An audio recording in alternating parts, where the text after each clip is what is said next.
Paul demeura 2 ans entiers dans une maison qu'il avait louée. Il recevait tous ceux qui venaient le voir prêchant le royaume de Dieu et enseignant ce qui concerne le Seigneur Jésus-Christ en toute liberté et sans obstacle. Acte 28, 30, 31. Je suis l'alpha et l'oméga, le premier et le dernier. Ce que tu vois, écris-le dans un livre et envoie-le aux 7 églises, à Éphèse, à Smyrne, à Pergame, à Thyatire, à Sardes, à Philadelphie et à Laodicée. Je me retournai pour connaître quelle était la voix qui me parlait. Et après m'être retourné, je vis 7 chandeliers d'or. Le mystère des 7 étoiles que tu as vu dans ma main droite et des 7 chandeliers d'or. Les 7 étoiles sont les anges des 7 églises et les 7 chandeliers sont les 7 églises. Apocalypse 1, 11, 12, 20.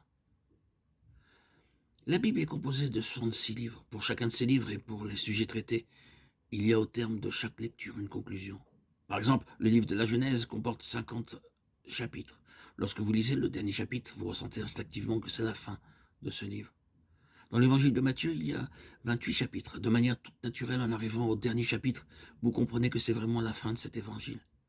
Vous éprouvez le même sentiment en lisant les chapitres 16 des Romains ou 22 de l'Apocalypse. Mais il y a un livre dans la Bible au sujet duquel vous ne pouvez pas dire que vous êtes parvenu à la fin. Vous pouvez affirmer qu'il y a un épilogue dans la plupart des 65 autres livres de la Bible.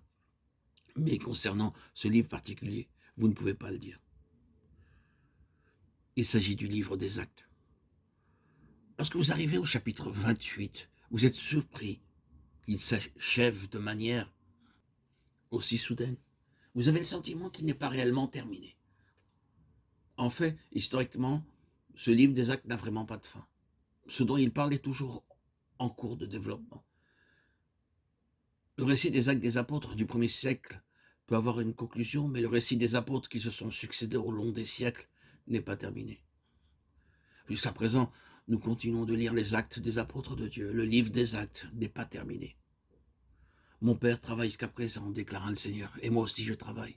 Jean 5, 17.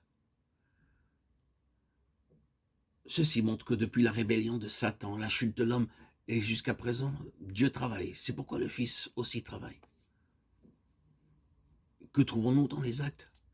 Permettez-moi de dire que dans le livre des Actes, ce n'est pas l'œuvre de Paul ni celle de Pierre qui est consignée, mais le récit de l'œuvre de Dieu. Qui peut dire qu'après l'époque décrite dans Acte 28, tu ne travailles plus ?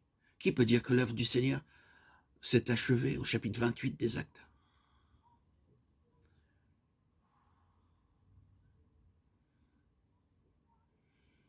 Ce livre n'a pas de conclusion.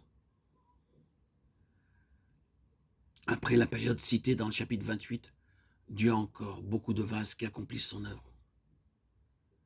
L'œuvre du Seigneur se poursuit. Elle ne s'arrête pas là.